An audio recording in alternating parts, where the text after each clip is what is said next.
Let's get right into it. Number 1. There was a time in America when a blurry Polaroid, a cheap laminator, and a shaky pair of teenage hands could unlock an entire adult world. But the same thing today.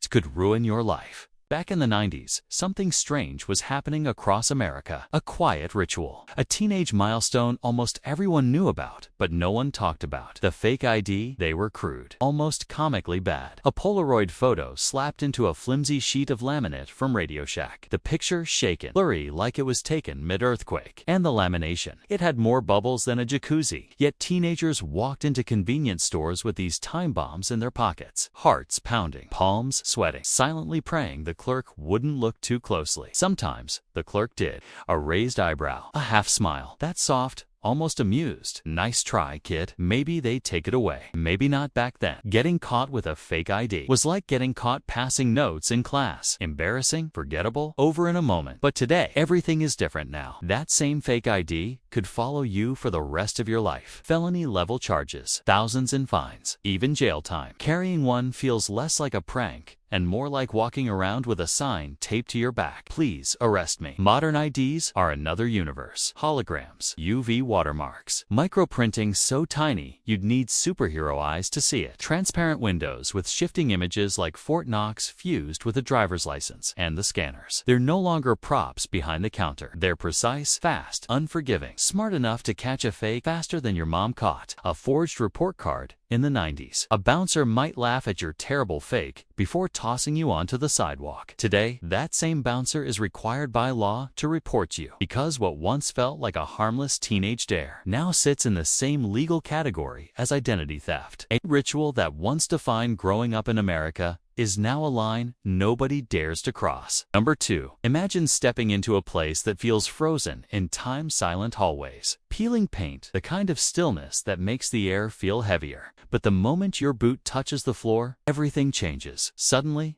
a dozen invisible eyes lock onto you. Not ghosts, not other explorers, but cold modern security tracking your every heartbeat, every breath, every move you make. Back in the 90s, exploring abandoned buildings wasn't a crime, it was a weekend adventure. You grabbed a couple of friends, found an old factory or a forgotten hospital, and slipped through a broken window like you were stepping into another world. No alarms, no cameras, no digital footprints. The scariest thing you had to worry about, tetanus, or bumping into another group of kids doing the exact same thing. Security, please. The most high-tech thing you'd find was a rusty padlock that hadn't been touched since Reagan left office. But try that same adventure today, and the story takes a very different turn. That same crumbling building peeling paint, smashed tiles. No electricity now has more cameras than a reality TV set. Even places that look untouched since Kurt Cobain was alive are quietly wired with modern surveillance. Some have motion sensors, some have real-time alerts, and some thermal cameras that can see you hiding in total darkness. In the 90s, the worst consequence was a bored cop telling you to go home today. You're staring down criminal trespassing, breaking and entering. And if you shared any of it online, you've basically handed the cops your own evidence reel. Posting your adventures isn't just for fun anymore. It's basically mailing the police a confession, tape with your name on it. Back then, all you carried home were a few grainy photos and a good story. Now, people live stream their explorations, broadcasting their location, their route, and their crimes in real time. Like they're wearing a GPS tracker for law enforcement, and those viral top abandoned places to explore lists. Yeah, police read those too. In fact, they use them as patrol schedules. A place that once promised adventure now promises surveillance, charges, and a digital trail that never disappears. The world didn't just get safer, it got smarter. And it's watching. Number 3. In the 90s, you could buy a single cigarette. Nobody cared. 25 cents. One cigarette. That was it. But today, that same act could ruin your life. This is the story of the Lucy, a tiny cigarette, a quiet habit, a national reckoning. Let's talk about this case.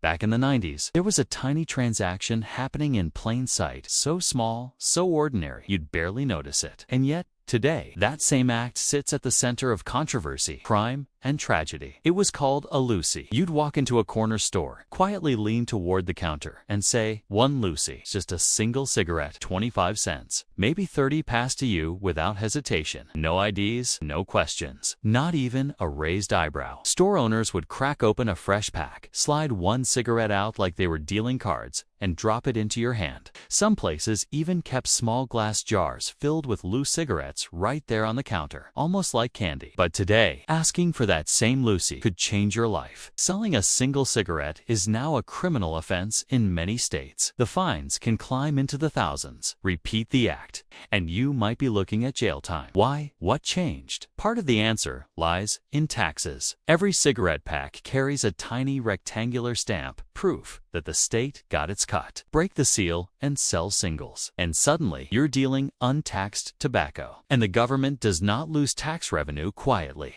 But taxes are only half the story. Health officials argued that selling single cigarettes made it far easier for kids to start smoking. A loose 50-cent cigarette was within reach long before a full $10 pack ever would be. And slowly, quietly, 1 Lucy could turn into a habit. Then came the moment that pushed the issue into national spotlight. 2014, Staten Island. Eric Garner, suspected of selling loose cigarettes. A confrontation, a struggle, a chokehold caught on camera, and moments later, he was gone. What used to feel harmless, a quick corner store exchange, forgotten in minutes, became a flashpoint in American history, forcing the country to confront questions far larger than tobacco. Questions about policing, economics, race, and the weight of a single human life. 1 Lucy, a 25-cent cigarette, a story that started small and ended in a national reckoning. If you want more untold stories like this, the quiet ones that hide inside everyday life, stay with the journey. There's more ahead.